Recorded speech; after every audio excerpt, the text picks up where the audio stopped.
Halo sahabat hidup, Valentine erat kaitannya dengan memberikan kado yang spesial untuk orang kita sayang. Biasanya sih ke pacar, tetapi kali ini Valentine ini sangat bermakna karena ada orang muda Katolik yang sangat inspiratif memberikan bukan hanya untuk orang yang disayang, tetapi untuk gereja. Dia adalah Albertus Gregory Tan, seorang penerima Kick and the Heroes di tahun 2022. Halo Kak Greg, apa kabar? Hai Vel, apa kabar? Cerah sekali hari ini. Iya, puji Tuhan ya, sangat happy dan sangat bersyukur hari ini. Kenapa hari ini sangat spesial buat Kak Greg? Hari ini secara momen ya tentu sangat spesial untuk saya dan teman-teman orang muda yang bergabung di Yayasan Viniade ya, karena hari ini kami menandai dengan penuh syukur pencapaian untuk pelayanan kami untuk Gereja Indonesia. Pada hari ini kami memasuki gereja yang ke-200 hari ini yang memang kami bantu dan kami bangun di seluruh wilayah Indonesia. Makanya hari ini kami sangat bersyukur dan sangat bergembira bersama dengan banyak umat yang selama ini sejak tahun 2011 selalu berjalan bersama kami, juga bersama dengan begitu banyak orang baik, orang-orang Katolik di Indonesia dan juga yang ada di luar Indonesia yang selama ini juga selalu setia mendukung pelayanan ini sampai hari ini. Baik, wah udah gereja yang ke-200 ya Kak? Yang ke-200. Wow, itu rahmat Tuhan yang luar biasa sekali Kak. Oke, sahabat hidup, mungkin dengar nama Kak Greg ini selentingan, tapi Kak Greg mau dong cerita tentang Kak Greg itu seperti apa, kesibukannya seperti apa sih? Saya setiap hari, pekerjaan utama saya adalah ya tentu bukan di yayasan ya. Jadi saya tidak bekerja di yayasan. Setiap hari saya seorang banker, saya bekerja di sebuah bank swasta di Jakarta. Ya tentu sebagai seorang karyawan saya punya kesibukan yang luar biasa dari hari Senin sampai Jumat. Tetapi di luar itu saya juga merasa terpanggil bagaimana saya juga harus bisa membagi waktu antara pekerjaan profesional saya dengan pelayanan saya di yayasan. Jadi selain bekerja, saya juga melayani di yayasan bersama dengan puluhan orang muda. Mereka juga punya pekerjaan masing-masing dan kami bahagia sekali bahwa kami tetap bisa melakukan sesuatu, bisa memberi sesuatu yang positif untuk sesama di samping waktu-waktu utama kami yang memang juga sudah tersita untuk pekerjaan. Jadi kami berusaha bagaimana bisa memanage waktu itu dengan sangat baik. Iya. Itu pasti sibuk banget ya Kak. Betul. Membagi antara pelayanan dan pekerjaan yang profesional ya Kak. Kak Greg punya saudara? Saya 2 bersaudara, saya anak bungsu. Oh, anak bungsu. Ya. Anak bungsu tapi punya hati yang besar ya untuk membantu. Puji Tuhan, puji Tuhan. Oke Kak. Kakak ini kan Yayasan Viniade erat kaitannya dengan Valentine. Ada apa sih di Valentine itu? Iya, tentu tidak direncanakan ya, tidak direncanakan karena ya bertepatan saja ya tahun 2011 tanggal 14 Februari ya mungkin ya momen itu juga bertepatan di mana ya saya sungguh-sungguh merasa dikasihi oleh Tuhan ya, merasa dikasihi, merasa dicintai. Jadi memang saya percaya bahwa ini juga bukan kebetulan bahwa tanggal itu saya pertama kali mencoba untuk menggalang dana lewat sosial media. Pada waktu itu lewat Facebook.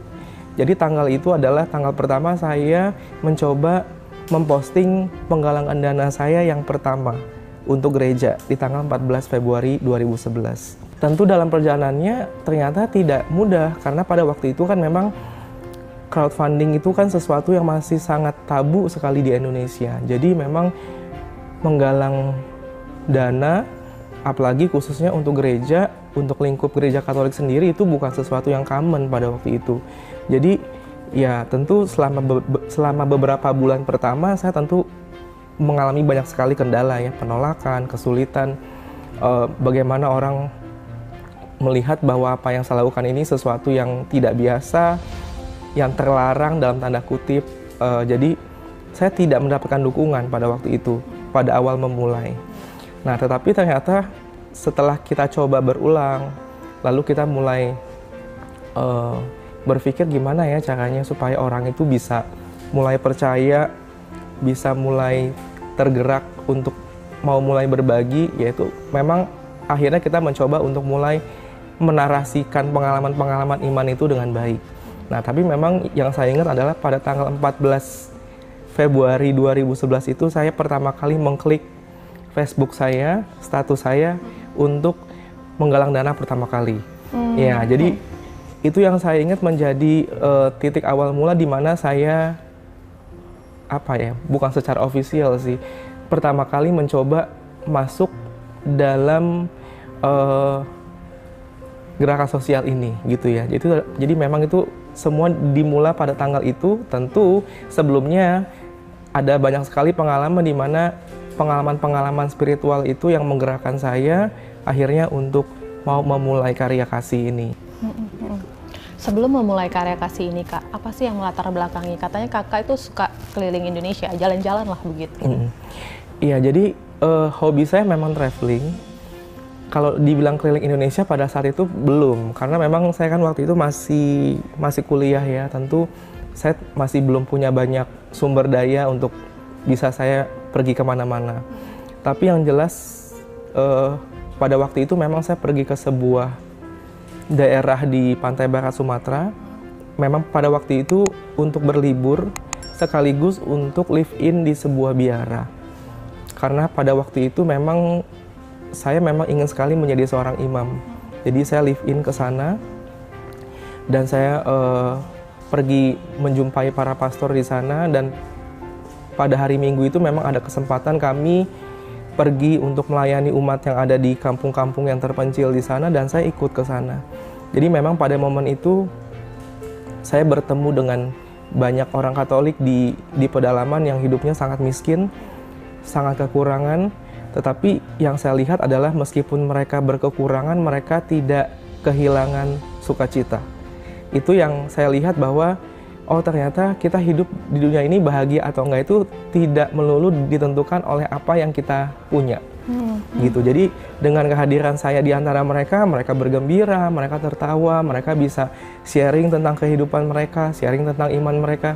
Itu yang membuat saya akhirnya sebagai orang muda merasa sangat sangat tersentuh sekali, karena saya lahir dan besar di Jakarta dan saya tidak pernah merasakan pengalaman-pengalaman yang demikian di Jakarta. Itu yang akhirnya membuat saya mulai berpikir, kira-kira apa ya yang bisa saya lakukan buat mereka?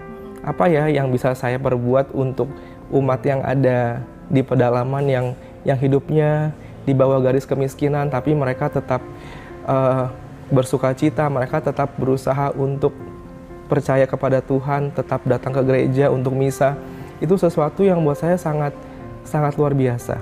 Mungkin kalau keadaan kita saat ini baik-baik saja, ya semua orang banyak yang demikian. Tapi kalau kita dalam keadaan yang sangat sulit, makan pun susah, tapi kita masih tetap berusaha mengatakan Tuhan itu baik, itu sesuatu yang sangat luar biasa.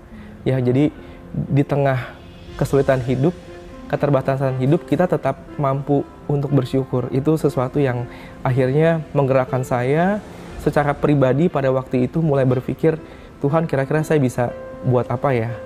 Saya bisa melakukan apa ya buat mereka? Nah, itu adalah pengalaman-pengalaman spiritual yang dirangkai dengan sangat rapi oleh Tuhan yang akhirnya mendorong saya untuk mulai berpikir, yuk kita mulai bergerak, yuk kita mulai buat sesuatu. Jadi pengalaman sukacita yang otentik itu yang mendorong betul. Kak Greg ya untuk membantu. Betul.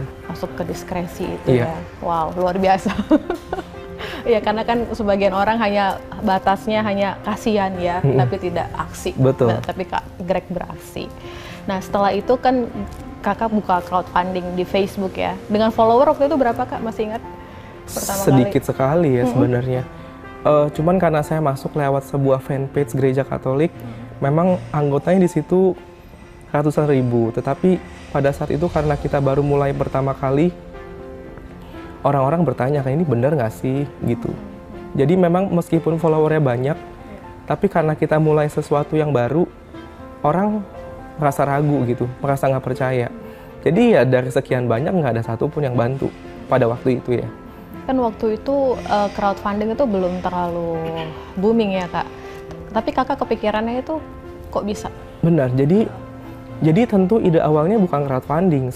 Saya hanya punya ide sederhana, gimana caranya orang bisa mau berbagi untuk mereka yang membutuhkan gereja pada waktu itu. Jadi ide awalnya adalah saya cuma posting, apakah ada orang yang tergerak mau bantu. Hanya sebatas itu idenya. Tapi ternyata setelah ada penolakan, lalu setelah sekian bulan mencoba nggak ada yang mendukung, sampai akhirnya ada sebuah pesan yang masuk kepada saya. Ada seseorang yang ingin membantu saya dan dia ternyata sesuai janjinya dia beneran kirimin saya uang $1 sebagai modal saya pertama kali untuk membangun gereja Indonesia waktu itu, sesuai dengan yang dia tulis di dalam suratnya gitu ya. Itu yang akhirnya mulai membuat saya semakin percaya, oh Tuhan tuh ternyata punya cara dan jalannya sendiri ya untuk membuat kita tuh yakin bahwa ya kamu memang sudah saya pilih dan saya tentukan untuk melakukan ini. Jadi ya setelah itu saya mulai mendapatkan sumbangan, donasi sedikit demi sedikit.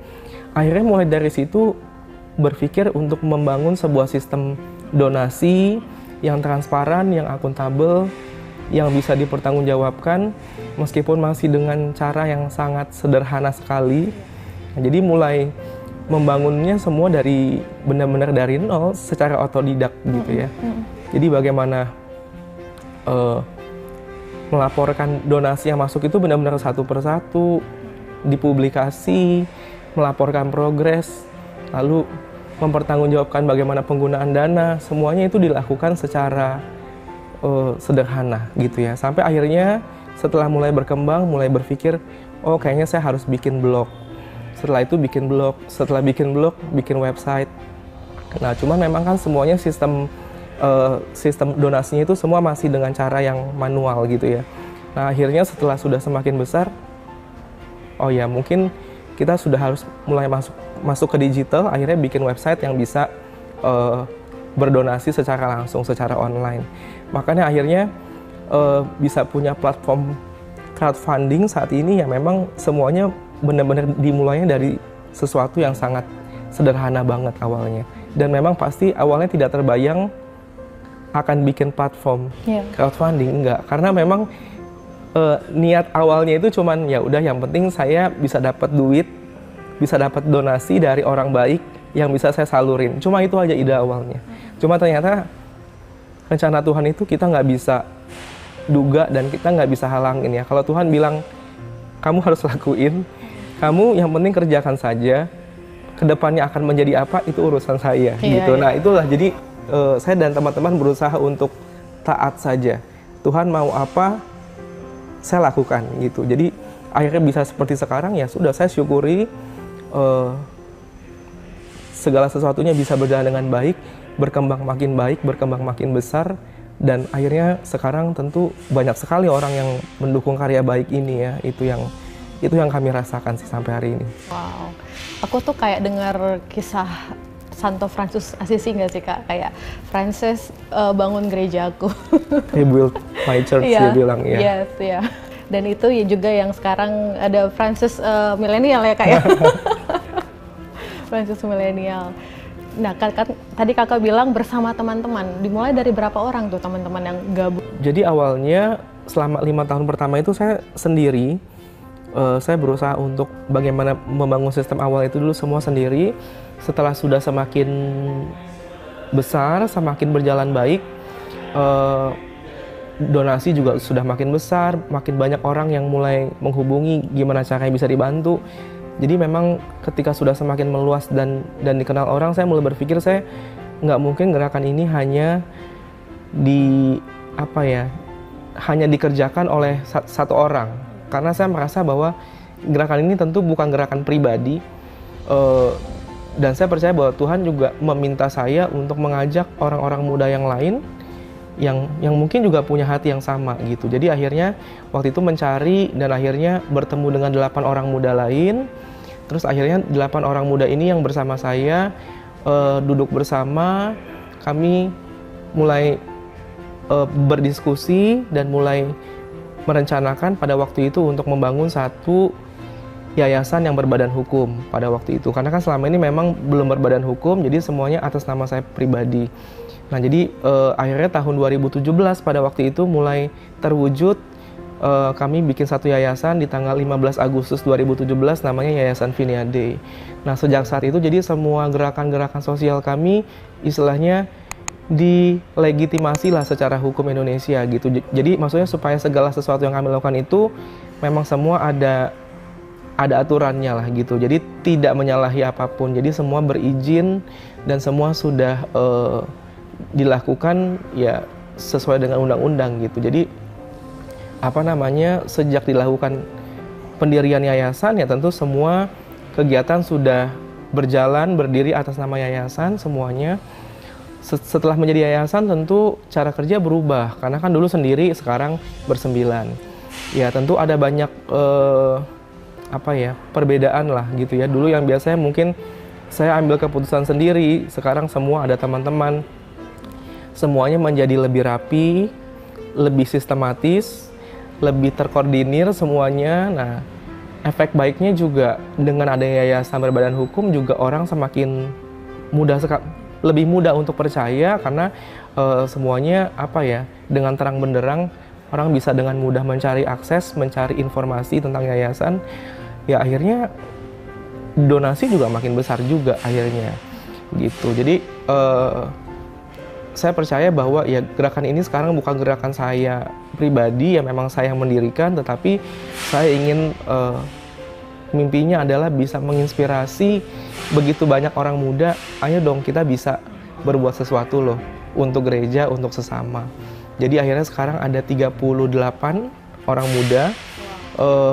Mereka tersebar di berbagai keuskupan di Indonesia, terutama di keuskupan-keuskupan di mana kami memiliki banyak sekali proyek sosial di sana. Jadi mereka yang membantu untuk memanage semua proyek kami yang ada di daerah, dan mereka juga yang membantu untuk memonitoring dan segala macamnya. Jadi semuanya bisa berjalan dengan baik, ya tentu karena ada mereka semua juga yang membantu, gitu.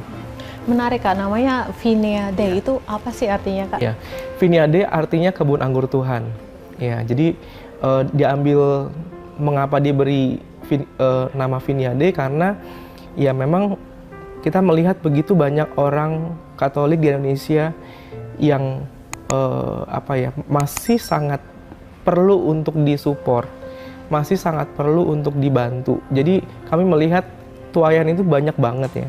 Tapi siapa sih orang yang mau terpanggil untuk mau bekerja untuk menolong? Itu kan tidak banyak. Jadi ya kita melihat bahwa kebun anggur Tuhan tuh begitu luas, begitu banyak yang harus dipanen, tapi nggak ada pekerjanya. Jadi akhirnya kami berikan nama itu dengan harapan semakin banyak orang muda yang mau secara berani, secara sadar mau menjawab iya kepada Tuhan untuk bekerja melayani Dia di kebun anggur.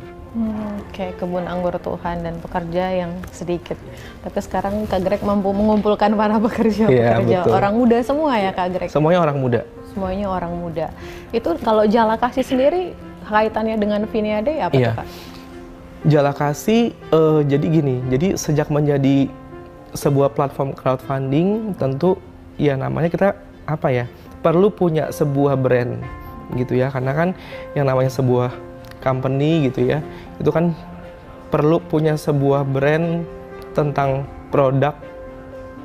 Kalau dalam hal ini adalah gerakan kasih yang mereka lakukan, yang kami lakukan, akhirnya kami beri nama Jala Kasih. Jadi kami sekarang memang lebih banyak dikenal dengan nama Jala Kasih, tetapi dimanage oleh Yayasan Vinia Day. Jadi memang orang-orang mengenalnya Jala Kasih ini adalah sebuah platform crowdfunding digital yang memang menjadi sarana bagi banyak orang, khususnya untuk gereja Katolik dan anak-anak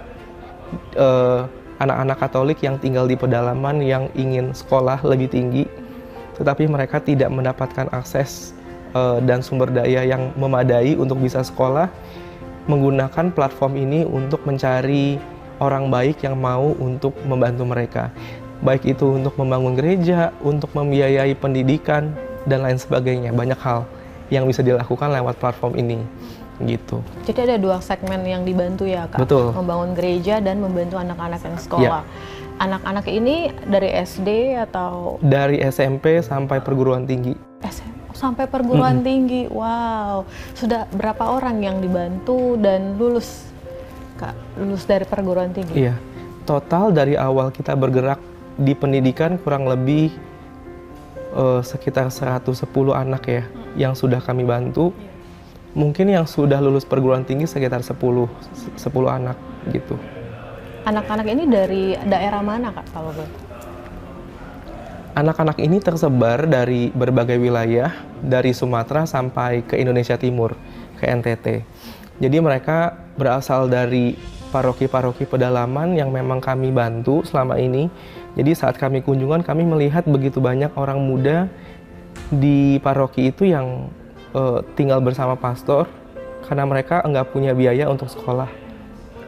Jadi kami melihat anak-anak ini bisa kita tolong. Nah, jadi akhirnya mereka kita asuh, kita dampingi. Akhirnya mereka bisa sekolah dengan baik. Mereka tinggal di asrama dan ada pendampingnya.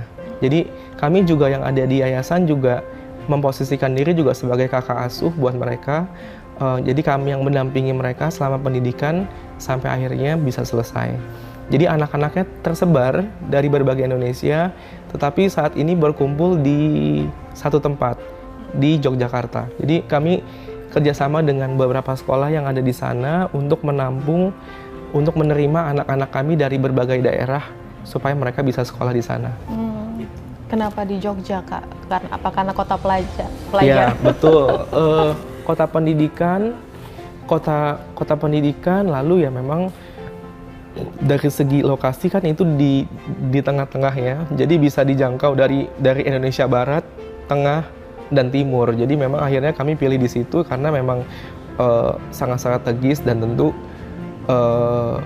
situasi dan atmosfer Jawa Tengah dan Yogyakarta itu kan sangat mendukung untuk sekolah ya, untuk pendidikan gitu, karena juga bukan kota yang hingar-bingar seperti Jakarta atau Surabaya gitu. Jadi kami memilih tempat itu juga dengan harapan anak-anak ini bisa fokus sekolah gitu ya, karena mereka juga tidak tinggal dengan orang tua, tinggal di asrama. Jadi mereka memang datang ke sana dengan niat mereka bisa sekolah dengan baik dan bisa menyelesaikan pendidikan dengan baik gitu. Pendidikan yang mereka pilih dipilihkan yayasan atau mereka memilih sendiri Kak? Mereka memilih sendiri, tetapi tentu dengan pendampingan dari kita. Terutama kalau mereka memilih jurusan saat perguruan tinggi gitu ya, program studi, itu juga sesuai dengan apa ya, bakat dan potensi mereka yang memang kita lihat selama ini kita dampingi, kita melihat kurang lebih contohnya anak-anak ini punya potensi atau punya bakat di mana gitu. Jadi itu yang kita arahkan ya gitu. Tetapi juga ada anak-anak yang memang mereka memilih pure dengan keinginan sendiri gitu. Nah, jadi kita ya berusaha untuk mengikuti aja mereka maunya, mau jadi apa ke depan kita support, tetapi kita juga membantu untuk mengarahkan mereka sesuai dengan bakat dan potensi mereka. Karena kan juga cukup banyak anak di pedalaman juga mungkin yang nggak sadar ya, saya tuh sebenarnya punya bakat apa, punya potensi apa gitu. Karena kan mungkin kalau di daerah itu ya Vel, anak-anak itu mungkin hanya terbayang, saya mau jadi pastor misalnya, saya mau jadi perawat, tentara, polisi gitu, karena itu adalah pekerjaan-pekerjaan yang mereka lihat. Mau jadi guru ya mungkin hanya itu, tapi mereka nggak pernah lihat ada begitu banyak beragam macam profesi pekerjaan di luar itu. Nah, jadi itu yang kami juga punya tugas untuk memperkenalkan itu ke mereka. Jadi komprehensif ya pendampingannya ya Kak. Terus adik-adik ini apakah dibekali soft skill juga Kak? Nah, sampai hari ini memang untuk soft skill masih belum terlalu intensif sekali gitu ya. Tetapi kita mendorong mereka itu untuk aktif dalam berbagai macam ekskul, kegiatan di luar sekolah, berorganisasi, dengan harapan ya mereka bisa punya banyak jaringan ya, punya banyak teman seluas-luasnya, karena saya percaya di zaman seperti sekarang kita perlu punya koneksi yang kuat, punya jaringan yang kuat, yang pada suatu hari nanti pasti dengan jaringan ini kita pasti akan terbantu gitu ya. Nah jadi saya dan teman-teman mendorong mereka untuk selalu aktif, proaktif dalam berbagai kegiatan di sekolah, karena saya yakin kegiatan ini punya banyak manfaat buat mereka. Lalu juga mereka punya banyak teman, punya banyak sahabat dari apa yang mereka lakukan itu, sehingga itu yang menjadi support system juga buat mereka. Tapi kalau misalnya soft skill yang secara real, memang saat ini kita belum begitu banyak memberikan ke mereka, gitu, karena mereka masih dalam pendidikan formal ya. Setelah mereka lulus Kak, apakah akan diarahkan, dibantukan dicarikan pekerjaan juga atau mereka yang explore sendiri? Sejauh ini semua setelah lulus berusaha untuk mencari sendiri. Dan puji Tuhan sampai hari ini semuanya bekerja ya. Semuanya bekerja dengan baik gitu. Ya sejauh kita bisa bantu dengan jaringan juga yang dimiliki yayasan, kita juga ke depan harapannya juga bisa ikut membantu ya. Seandainya nanti juga udah pasti akan semakin banyak, tentu mereka juga butuh lapangan pekerjaan. Itu juga yang kita juga sekarang sedang persiapkan, karena bagaimanapun kan di yayasan begitu banyak orang baik yang selama ini menjadi donor untuk yayasan. Mereka juga punya bidang pekerjaan di mana mereka juga pasti butuh pekerja. Itu yang juga sekarang kita pikirkan gimana caranya ini bisa terkoneksi ya, terutama dengan program orang tua asuh yang kami miliki. Seharusnya itu bisa terwujud gitu ya, bahwa anak-anak yang sudah mereka biayai mungkin kelak setelah mereka selesai mungkin juga bisa bekerja di tempat mereka, misalnya begitu. Jadi itu yang masih menjadi PR juga buat kita, gimana caranya anak-anak yang sudah kita biayai ini akhirnya bisa hidup dengan mandiri ya, bisa memberdayakan dirinya sendiri pada akhirnya. Gitu. Menarik tuh program orang tua asuh. Siapa sih yang bisa jadi orang tua asuh? Mungkin sahabat hidup ada yang mau jadi orang tua asuh. Orang tua asuh ya sebenarnya sangat mirip dengan gerakan ASAK ya. Kalau di Keuskupan Agung Jakarta ada gerakan ASAK.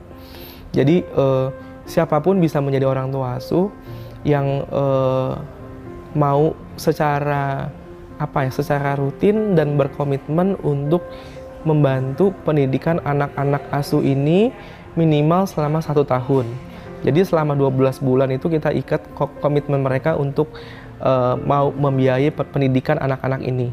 Ya, jadi berkisar dari 250.000 per bulan sampai 500.000. Jadi itu kan untuk orang Jakarta, untuk orang di kota besar bukan angka yang berat gitu ya, karena kan dengan uang segitu setiap bulan kamu sudah bisa membiayai pendidikan 1 orang anak di pedalaman gitu. Aku lihat di websitenya kalau orang tua asuh tuh harus ikut mission field trip.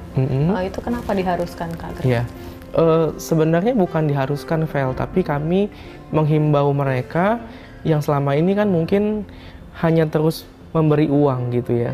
Tapi kami sebenarnya ingin menghadirkan sebuah experience buat mereka, supaya mereka benar-benar melihat langsung, oh ini loh ternyata anak-anak yang kami tolong, oh ini loh ternyata umat yang selama ini kita tolong, yang kita bantu gerejanya itu ini. Bisa merasakan secara langsung, hadir secara langsung bersama mereka, dan mendapatkan pengalaman baru ya, pengalaman iman gitu. Nah itu yang kami juga sudah mulai buat rutin sekarang kegiatan itu, dengan harapan para donor, orang-orang baik yang selama ini juga selalu mendukung kami, itu bisa merasakan secara langsung hasilnya. Apa yang sudah mereka berikan selama itu ternyata ada buahnya. Gitu. Karena kadang kita sering berpikir, saya tuh sama ini hanya ngasih terus, cuma saya mungkin nggak lihat buahnya. Tidak, gitu iya. Ya. Kita kadang cuma kasih doang, tapi kita nggak lihat secara langsung ini buahnya apa ya buat saya. Gitu. Nah, tapi kalau kita lihat langsung, merasakan langsung, pasti ada sukacita juga, ada kepuasan tersendiri. Oh ternyata apa yang saya berikan tuh enggak sia-sia. Ya memang selama ini enggak sia-sia, cuma kan kadang orang butuh melihat untuk percaya. Benar. Gitu. Jadi butuh experience langsung, melihat langsung dan merasakan langsung itu jauh lebih baik gitu. Itu program untuk field trip tuh sejak kapan? Tahun kapan? Dari tahun lalu sebenarnya. Oh, dari tahun lalu ya.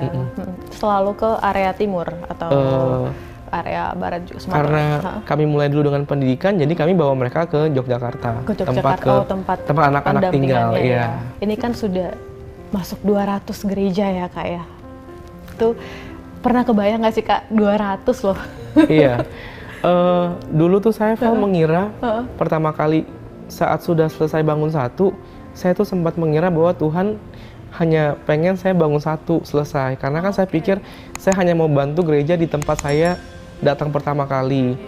Setelah selesai terbangun, saya pikir ya sudah selesai gitu. Cuma ternyata ada lagi yang minta. Saya merasa, loh kok ini jadi berlanjut ya. Saya sempat juga bertanya lah sama Tuhan dalam arti, aduh, ini benar nggak sih gitu, maksudnya kalau ini saya melakukan itu benar apa enggak, tepat atau enggak, apakah memang ini Tuhan tuh menghendaki bahwa ini akan berlanjut. Ya memang ternyata dia menghendaki bahwa ini kamu harus lakukan terus, harus jalankan terus. Kalau ditanya stopnya kapan, ya nggak tahu, terserah Tuhan gitu ya. Nah cuman ya sekarang ya saya udah nggak bisa stop karena ya sekarang udah menjadi seperti sekarang ya. Jadi saya sekarang cuman berusaha bagaimana memanage kepercayaan orang yang sudah sedemikian besar ya. Bagaimana mengelola dana donasi itu dengan sebaik mungkin, tepat sasaran, menyalurkannya juga dengan baik, dengan transparan dan akuntabel, semuanya bisa dipertanggungjawabkan.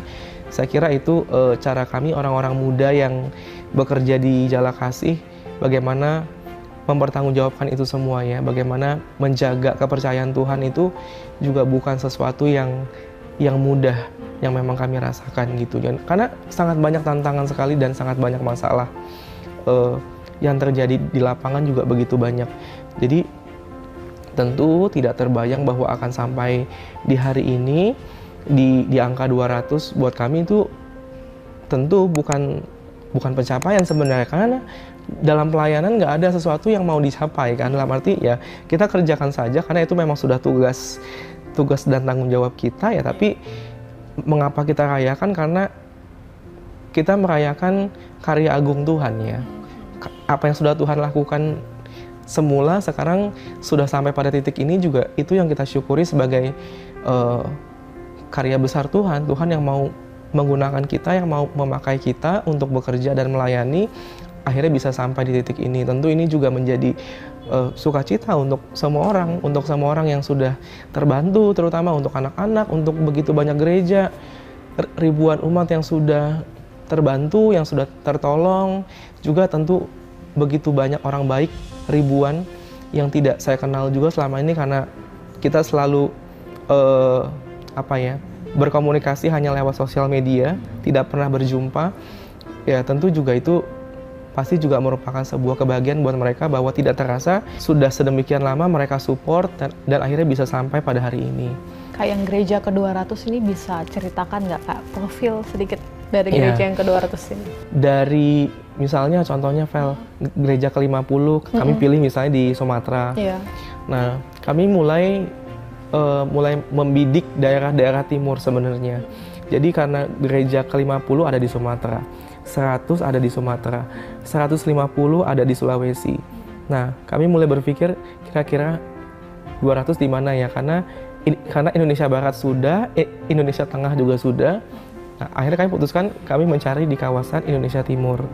Dan momennya tidak jauh dengan terakhir kemarin pemekaran Keuskupan Labuan Bajo dari Keuskupan Ruteng.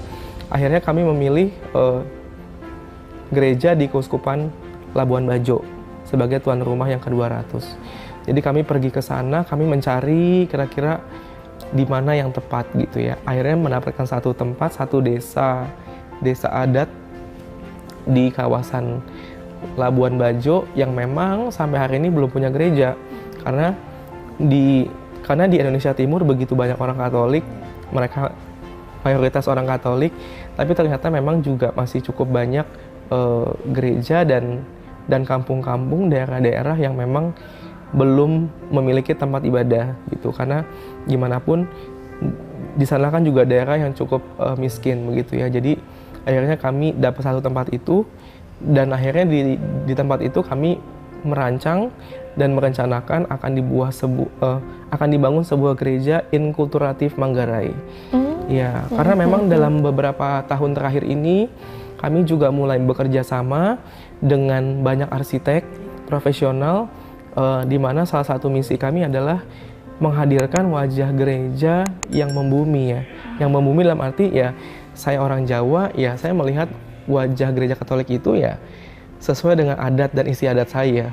Kan itu adalah salah satu juga keindahan gereja Katolik ya, Vel.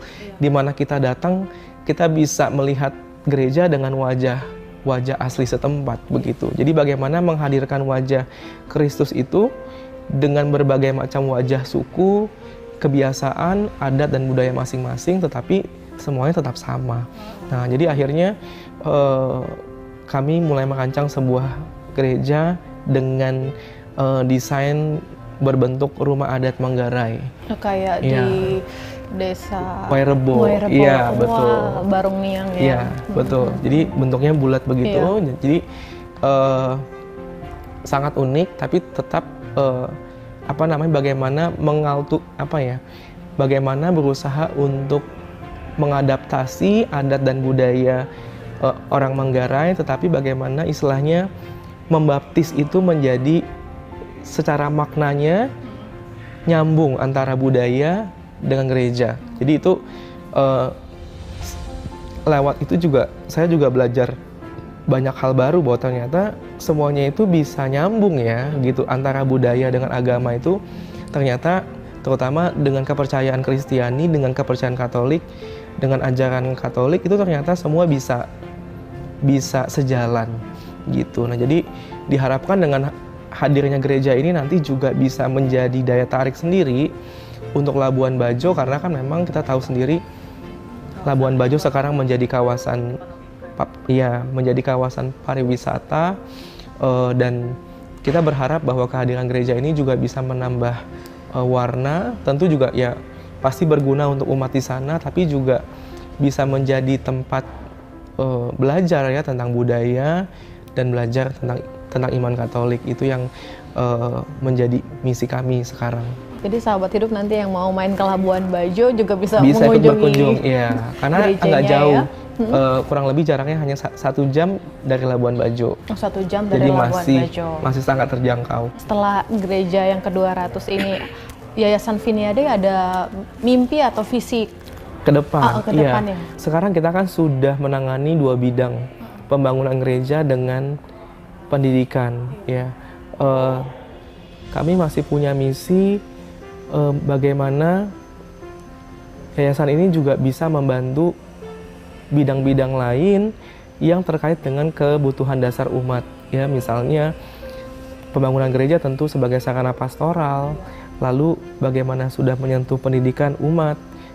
Yang kami akan sasar lagi ke depan adalah kesehatan tentu sebagai kebutuhan dasar, dan yang keempat adalah pendukung, yaitu seminari, calon imam. Karena bagaimanapun kita membantu begitu banyak gereja, kalau kita tidak mendukung tenaga pastoralnya, tenaga imamnya kan juga percuma.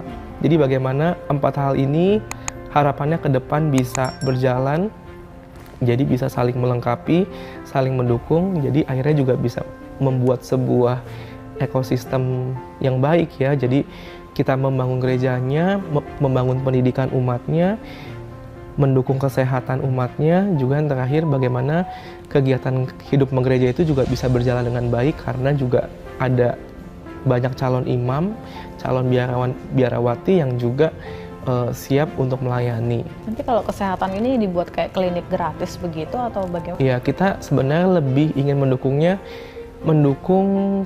lebih mendukung ke fasilitasnya sebenarnya.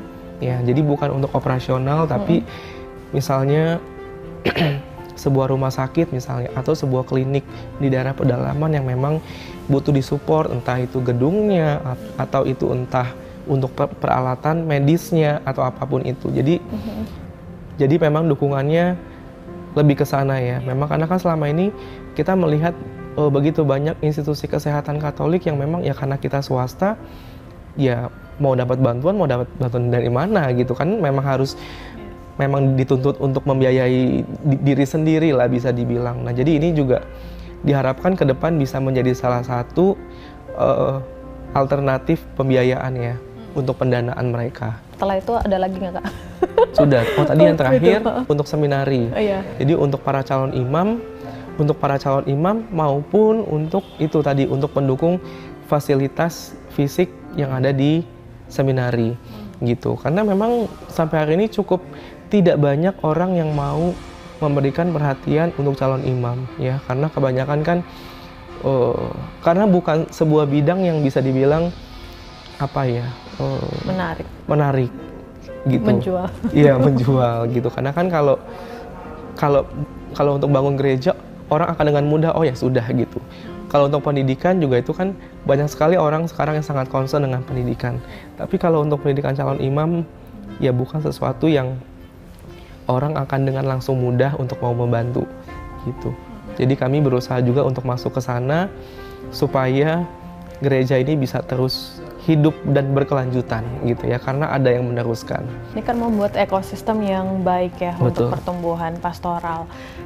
Yayasan Viniade juga bekerja sama kah dengan komunitas basis yang ada di Gereja Katolik Indonesia? Kita saat ini juga berkolaborasi dengan beberapa komunitas yang menjadi mitra kerja ya, dan sebenarnya misi kami ke depan juga kami ingin lebih banyak lagi berkolaborasi dengan mereka, karena bagaimanapun kan sebenarnya prinsipnya Jala Kasih ini kan menyediakan wadah untuk mencari dana atau donasi.